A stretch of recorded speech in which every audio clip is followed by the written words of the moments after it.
రాష్ట్ర వ్యాప్తంగా ప్రభుత్వ పాఠశాల విద్యార్థులకు అల్పాహారం అందించే ప్రతిష్టాత్మకమైన పథకానికి శ్రీకారం చుట్టింది తెలంగాణ ప్రభుత్వం.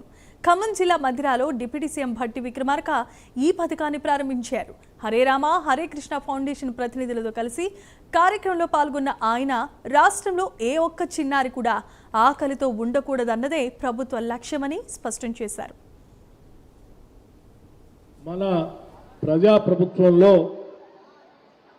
ఇందిరమ్మ రాజ్యంలో ఈ రాష్ట్రంలో పుట్టినటువంటి ఏ బిడ్డ కూడా అర్ధాకలతో పాఠశాలకు వెళ్ళకూడదు. ఈడ పుట్టిన ప్రతి బిడ్డ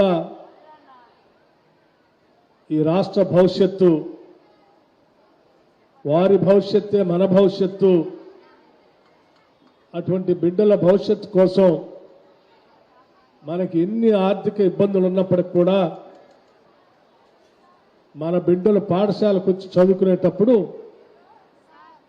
సంతృప్తికరంగా ఉదయం పూట బ్రేక్ఫాస్ట్ చేసి అది కూడా రుచికరమైన శుచి శుభ్రతతో కూడిన న్యూట్రిషియస్ ఫుడ్